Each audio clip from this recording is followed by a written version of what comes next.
नमस्कार, days news में एक बार फिर से आप सभी का स्वागत है। मैं हूं आपके साथ में शाहिद चौधरी। आइए नजर डालते हैं आज की इन तमाम खबरों पर।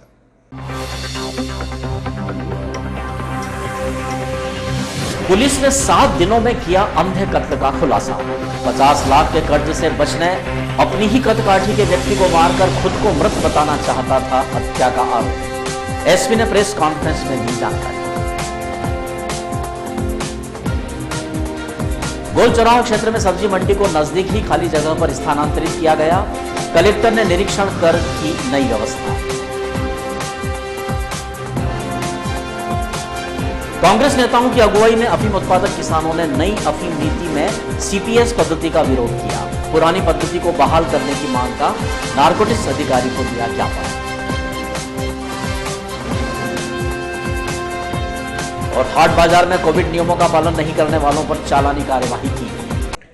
आइए देखते हैं इन तमाम खबरों को विस्तार के साथ में।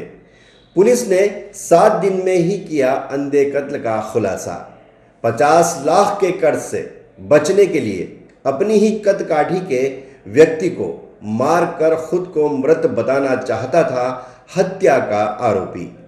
एसपी अनुराग सुजानिया ने प्रेस कॉन्फ्रेंस में दी जानकारी।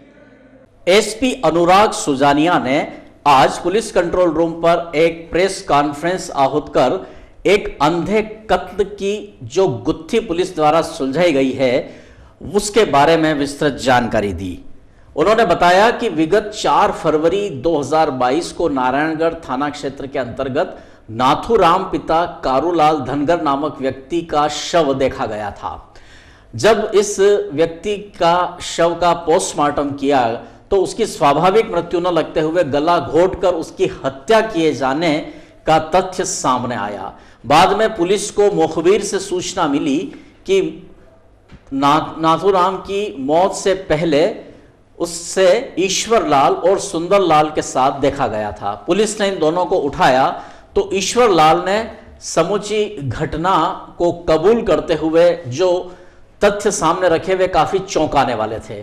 ईश्वरलाल ने पुलिस को बताया कि चूंकि नाथूराम उसी की कदकाठी का व्यक्ति था और उसके ऊपर लगभग 50 लाख का कर्ज था, ईश्वरलाल पर 50 लाख का कर्ज था, तो ईश्वरलाल ने यह योजना बनाई कि नाथूराम को मारकर यह घोषित कर दिया जाए कि ईश्वरलाल की तो मौत हो गई है, तो उसके ऊपर जो 50 लाख का कर्जा था वह आया गया हो जाएगा। लेकिन ऐसा हो न सका। पुलिस ने तत्काल डेड बॉडी को ट्रेस कर पीएम रिपोर्ट से जो उसके सारे तथ्य खंगाले तो संदिग्ध स्थिति के आधार पर ईश्वर और सुंदर को गिरफ्तार किया और यह सारा घटनाक्रम पुलिस के सामने सिलसिलेवार आ गया। तो 4 फरवरी को हुए इस अंधे कत्ल की गुत्थी महज 7 दिनों में पुलिस ने सुलझा ली और असली जो अपराधी थे वे बेनकाब हो गए हैं। इसी बात की जानकारी देने के लिए यह प्रेस कॉन्फ्रेंस आहूत की गई। कवरेज किया हमारे संवाददाता रमेश चौहान ने और इस बारे में प्रेस कॉन्फ्रेंस के बाद इलेक्ट्रॉनिक मीडिया टीम को एसपी श्री सुजानिया ने जो बताया वह हम सुनते हैं। देखिए, 4 फरवरी 2022 को थाना नारायणगढ़ में एक डेड बॉडी मिली थी, जो कि बाद में तस्दीक करने पर नानूराम पिता कारूलाल धनगर के रूप में उसकी शिनाख्त हुई थी। जब उसका पीएम कराया गया, मर्ग कायम करके पीएम कराया गया, तो उसमें ये निकल के आया कि ये व्यक्ति की है जो गला घोंट के हत्या कर दी गई है। तो उसी तारतम्य में धारा 302 के तहत प्रकरण दर्ज कर तस्दीक करना शुरू की गई। सभी पहलुओं पर कार्रवाई की जा रही थी। इसी दौरान मुखबिर के द्वारा सूचना मिली थी कि इसके लास्ट सीन जो इंसिडेंट है वो 2 व्यक्तियों के साथ आखिरी बार देखा गया था 3 तारीख को, जिसमें कि ईश्वरलाल गुर्जर और सुंदरलाल गुर्जर, ये 2 व्यक्ति थे जिनके साथ देखा गया था। इसी पहलू पे जब हमने तस्दीक करना शुरू करी और इन लोगों के जब हमने तलाश करना शुरू करी तो पुलिस को सफलता मिली। जब इन लोगों को हिरासत में लिया, हिरासत में लेके जब हमने पूछताछ करी तो उसमें यह निकल के आया कि इसमें जो ईश्वरलाल गुर्जर है उसके ऊपर करीब 50 लाख का कर्जा हो गया था और उसने भी प्लानिंग करी थी कि वो अपने जैसे मिलते जुलते कदकाठी के व्यक्ति को लाकर उसकी हत्या कर 6-7 दिन में जब जंगल में लाश पड़ी रहेगी, अनरिकॉग्नाइजेबल हो जाएगी, तब उस पर वो अपने अन्य साथियों के साथ मिलकर उसको अपनी बॉडी सिद्ध करके गायब हो जाएगा यहाँ से। परंतु बॉडी तुरंत ही मिल गई, उसकी आइडेंटिफिकेशन भी हो गई, तो वो अपने प्लान में सक्सेसफुल नहीं हो पाया और इन दोनों को हमने हिरासत में लिया, पूछताछ करी तो उन्होंने अपना जुर्म कबूल कर लिया है। ये इससे जब पूछताछ करी तो इसने ऐसे ही वेगली बताया था कि पूर्व में जब उसको ऐसा ध्यान था कि इस रीजन में एक कोई बंशी गुर्जर नाम के व्यक्ति के द्वारा ऐसे 2010 या 11 के आसपास कभी ऐसी प्लानिंग की गई थी। कुछ टाइम के लिए वो हो भी पाई थी सक्सेसफुल, बट परंतु वो 2-3 साल बाद जाके मामला पूरा खुल गया था, जिसमें सच्चाई सामने आ गई थी कि किस तरीके से घटना कारित की गई थी। तो उसी से इसने प्लानिंग करी थी अपना कर्जा कितना बताया इसने? करीब 50 लाख अपना कर्जा बताया अभी। गोल चौराहा क्षेत्र की सब्जी मंडी को नजदीकी खाली पुरानी सब्जी मंडी में स्थानांतरित किया गया। कलेक्टर गौतम सिंह ने निरीक्षण कर की इन सब्जी विक्रेताओं की व्यवस्था। गोल चौराहा क्षेत्र में लग रही सब्जी मंडी का निराकरण अब प्रशासनिक स्तर पर कर दिया गया है।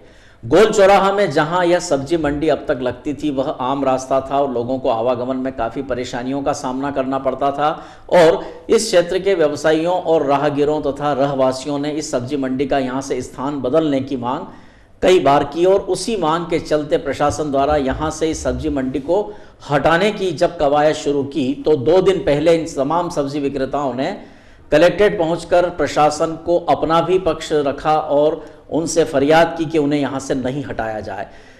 इस परिस्थिति के चलते आज कलेक्टर गौतम सिंह ने स्वयं सब्जी मंडी परिक्षेत्र का निरीक्षण किया और उन्होंने जो नई व्यवस्था दी वो इस प्रकार है कि वर्तमान स्थान से तो इन्हें हटना होगा, लेकिन पुरानी कृषि उपज मंडी के उस हिस्से में जहां जगह खाली है और जहां अन्य तरह का अतिक्रमण है उन्हें हटाकर इन सब्जी विक्रेताओं को अब नया स्थान इसी क्षेत्र में दिया जाएगा ताकि इनका भी काम चलता रहे और सब्जी मंडी की वजह से किसी को भी आवागमन में परेशानियां नहीं हो। ये कवरेज करते हुए संवाददाता रमेश चौहान ने कलेक्टर श्री गौतम सिंह से इस बारे में जानकारी ली है। नहीं, ये जो मंडी का शेड था ये खाली पड़ा हुआ, आप देख रहे होगे, इधर कैमरा घुमाओगे तो इधर इंक्रोचमेंट वगैरह भी है। इनसे बातचीत हो गई तो अब इनको व्यवस्थित तरीके से सड़क से थोड़ा सा, मतलब जहाँ ये व्यापार कर रहे हैं उससे थोड़ा सा अंदर कर लेंगे और नगर पालिका और मंडी के सहयोग से पूरी व्यवस्था बना ली जाएगी। तो इन लोगों ने वादा किया है कि परसों ही यहाँ शिफ्ट हो जाएंगे तो सड़क भी खुल जाएगा। अब हमको ये इंश्योर करना है कि सड़क पे व्यापार ना हो ताकि जो लोग अंदर आ गए हों उनका नुकसान ना हो। कांग्रेस नेताओं की अगुवाई में अफीम उत्पादक किसानों ने नई अफीम नीति में सीपीएस पद्धति का विरोध किया। पुरानी पद्धति को बहाल करने की मांग का एक ज्ञापन भी दिया। कांग्रेस नेताओं का एक समूह आज नारकोटिक्स अधिकारी से मिला और उन्हें ज्ञापन देकर मांग की गई है कि केंद्र सरकार के वित्त मंत्रालय ने जो नई अफीम नीति बनाई है उसमें जो सीपीएस पद्धति है उससे लागू न करते हुए पुरानी ही पद्धति से अफीम की जो फसल तैयार की जाती है उसे लागू किया जाए। कांग्रेस नेताओं के इस समूह की यह मांग थी कि जो पुरानी पद्धति है उसमें चीरा लगाकर अफीम निकाली जाती है, जबकि नई सीपीएस पद्धति को सक्सेस नहीं माना जा सकता है। इससे किसानों को कई तरह का नुकसान होगा और पहले से ही अफीम उत्पादक किसान काफ़ी नुकसान की स्थिति में है। मानसिक रूप से ये किसान बड़े परेशान है और ऐसे में यदि सीपीएस पद्धति लागू कर दी गई तो अफीम उत्पादक किसानों के सामने बहुत सारी व्यावहारिक कठिनाइयां खड़ी हो जाएगी। इस समूह में मल्हारगढ़ ब्लॉक कांग्रेस के अध्यक्ष अनिल शर्मा, उस क्षेत्र के कांग्रेस के नेता परशुराम सिसोदिया और भी कई कांग्रेस जन मौजूद थे। कवरेज किया है संवाददाता रमेश चौहान ने। हम सुनते हैं ये लोग क्या कहते हैं। बंद करो, बंद करो, बंद करो। नारकोटिक्स की तानाशाही चलेगी, नहीं चलेगी। नारकोटिक्स की तानाशाही नहीं चलेगी। दुखी किसान रहेगा, धरती पे तूफान रहेगा। तब तक दुखी किसान रहेगा, धरती पे तूफान दे। हम अपना अधिकार मांगते, नहीं किसी से भीख मांगते। सीपीएस पद्धति बंद करो, बंद करो, बंद करो। सीपीएस पद्धति बंद करो, बंद करो, बंद। दिया है, क्या मांग की? देखिए, अफीम उत्पादक किसानों की तरफ से जो है कांग्रेस पार्टी ने आज यहाँ पर एक ज्ञापन दिया है जिसमें सीपीएस पद्धति उसका विरोध सभी किसान कर रहे हैं। इसको लेकर एक ज्ञापन जिला नारकोटिक्स अधिकारी को दिया गया है और ये मांग की गई है कि जो सीपीएस पद्धति के तहत चीरा नहीं लगाने दिया जा रहा है किसानों को, तो हम सबकी मांग है कि भाई जो किसान अफीम की जो पुरानी पद्धति से ही चाहता है कि चीरा लगाकर उसके अफीम निकाला जाए, उसमें से फिर खसखस निकाला जाता है, फिर डोला चूरा उसका अलग होता है। तो 3 अलग अलग स्रोतों से किसान की आय होती है। लेकिन केवल CPS पद्धति में अगर वो अफीम उखाड़ के ले जाएंगे तो किसान को कुछ भी मिलने वाला नहीं है। तो सभी किसानों की तरफ से आज कांग्रेस पार्टी जिला मंदसौर के सभी पदाधिकारियों ने यहाँ पर एक ज्ञापन दिया है। क्या आश्वासन दिया? इन्होंने आश्वासन दिया है जिला अफीम अधिकारी ने कि भैया हम आपकी मांगों को जो है वित्त मंत्रालय तक पहुँचाएंगे और उचित कार्रवाई की जाएगी। यदि नहीं होता तो फिर नहीं होता है तो सभी अफीम अन्नदाता किसानों को साथ लेकर, आज तो हम केवल कांग्रेस जनों ने ज्ञापन दिया है, फिर हम अफीम उत्पादक किसानों को साथ लेकर एक बड़ा आंदोलन यहाँ पर किया जाएगा। ज्ञापन दिया है, क्या मांगे? देखिएगा, अफीम उत्पादक किसान पहले से काफ़ी परेशान और दुखी है।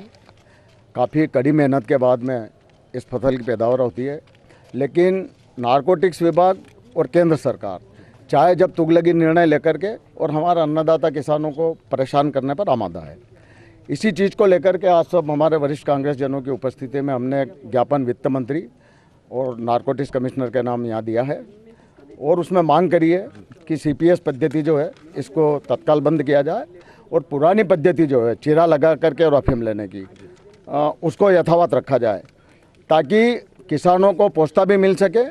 और उसके साथ ही हमने 3-4 मांगे और करी है। किसानों को अफीम का दाम जो है अभी ऊँट के मुंह में जीरे के समान मिल रहा है, तो इसको भी 50,000 रुपये किया जाए।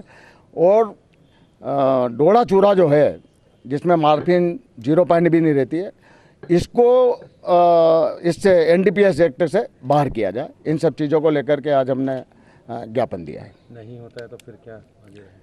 देखिएगा, कांग्रेस हमेशा किसानों, गरीबों, मजदूरों की लड़ाई लड़ती आई है और अगर इसमें संशोधन नहीं होता इस नीति में, तो निश्चित रूप से कांग्रेस सड़क पर आंदोलन करेगी और इस नियम को समाप्त करने की जो है हम पुरजोर मांग करेंगे।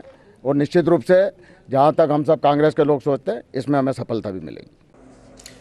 हाट बाजार में कोविड-19 का पालन नहीं करने वालों पर चालानी कार्रवाई की गई है।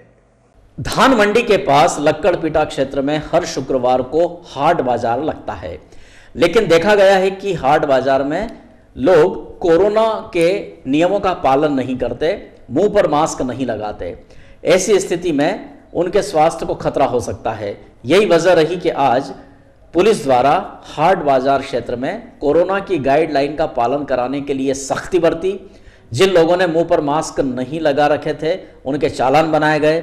जिनके पास मास्क तो थे लेकिन उन्होंने मुंह पर नहीं लगा रखे थे, उन्हें नाक और मुंह के नीचे ही उन मास्क को केवल लटका रखा था, तो उन्हें मास्क व्यवस्थित लगाने की समझाइश दी गई। कोरोना कम जरूर हुआ है लेकिन खत्म नहीं हुआ है, इसलिए कोविड प्रोटोकॉल का पालन जहां भी भीड़ भरी परिस्थिति होती है वहां हर हाल में करना ही चाहिए। तो ये कवरेज हमारे संवाददाता रमेश चौहान ने किया है और यहाँ जो पुलिस अधिकारी इस कार्यवाही को अंजाम दे रहे थे उनसे जानकारी ली गई है। मेरा सर मुकेश सिंह भदौरिया नाम है। हाट में जो लोग मास्क नहीं लगा रखे थे उनको मास्क लगाने की हिदायत दी गई और समझाइश दी गई कि दूर दूर रहें और अपने हिसाब से व्यापार करें। जो मास्क नहीं लगाए उनके खिलाफ चालानी कार्रवाई की जाएगी और मास्क लगाने की हिदायत दी गई लोगों को।